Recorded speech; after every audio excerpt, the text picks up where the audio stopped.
নীলক্ষেত মোড়ে মুখোমুখি সংঘর্ষ চলছে পুলিশ এবং আন্দোলনকারী শিক্ষার্থীদের। আমরা দেখেছি 4:30 নাগাদ এই মুখোমুখি সংঘর্ষটি শুরু হয়। এখন প্রায় 7টা বাজে। এখন এই 2.5 ঘন্টা ধরে কিন্তু এই সংঘর্ষটি চলছে। আমরা আগে দেখেছিলাম নীলক্ষেতের মোড়টিতে মূল মোড়ে পুলিশ অবস্থান নিয়েছিল। শিক্ষার্থীরা কিন্তু বেশ কিছু এগিয়ে এসেছে। ঢাকা বিশ্ববিদ্যালয়ের নীলক্ষেতে যেই প্রবেশদ্বার রয়েছে মুক্ত গণতন্ত্র তোরণ, এই তোরণের একেবারে কাছাকাছি অবস্থান করছে সাধারণ শিক্ষার্থীরা। কোটা সংস্কার আন্দোলনের দাবিতে যে শিক্ষার্থীরা মাঠে নেমেছেন তারা।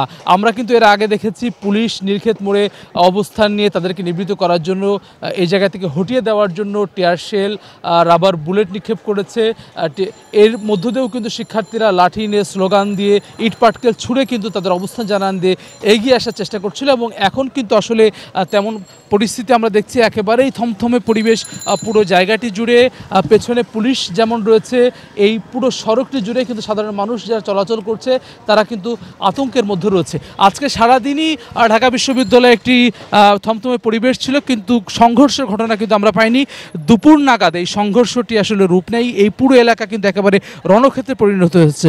আমরা যেটি দেখছি, এখন কিন্তু শিক্ষার্থীরা ক্রমান্বয়ে এগিয়ে আসছে ঢাকা বিশ্ববিদ্যালয়ের দিকে। তারা ঢাকা বিশ্ববিদ্যালয়ে প্রবেশ করতে চান, এই যার ফলে কিন্তু আমরা দেখছি আগুন জ্বালিয়ে, টায়ার জ্বালিয়ে তারা বিক্ষোভ করছেন। এবং আইনশৃঙ্খলা রক্ষাকারী বাহিনীর সদস্যরাও কিন্তু এই জায়গাটিতে কিন্তু খামেরা তো দাগ হয় কিভাবে? এই যে ভাবি, দাগও যাবে রাগও যাবে, নিন চাকা সুপার হোয়াইট।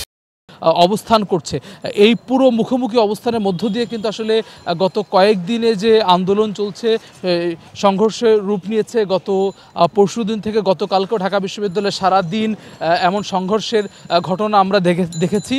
শিক্ষার্থীরা কিন্তু আজকে যেই আইনমন্ত্রীর তরফ থেকে আলোচনার জন্য আহ্বান জানানো হয়েছে বা তাদের আলোচনায় তাদেরকে স্বাগত জানানো হয়েছে, সেটিকে এখন পর্যন্ত তাদের তরফ থেকে সাড়া দেওয়ার তেমন কোনো খবর আমরা পাইনি। যার ফলে যে সংঘর্ষ চলছে, মুখোমুখি অবস্থানে রয়েছে আইনশৃঙ্খলা রক্ষাকারী বাহিনীর সদস্যরা এবং কোটা সংস্কারের দাবিতে আন্দোলনরত শিক্ষার্থীরা, সেটি আসলে কোন পর্যায়ে যে থামে সেটি কিন্তু আসলে এখনই বলা মুশকিল। আইনশৃঙ্খলা বাহিনীর তরফ থেকে কিন্তু তারা বলছেন ঢাকা বিশ্ববিদ্যালয়ের ভেতরে যাতে করে প্রবেশ না করতে পারে, কোনো ধরনের নৈরাজ্য যাতে করে তৈরি না করতে পারে, সেটির জন্য কিন্তু তারা তৎপর রয়েছেন। পুরো ক্যাম্পাসের জুড়েই কিন্তু আমরা দেখেছি আইনশৃঙ্খলা রক্ষাকারী বাহিনীর সরব উপস্থিতি।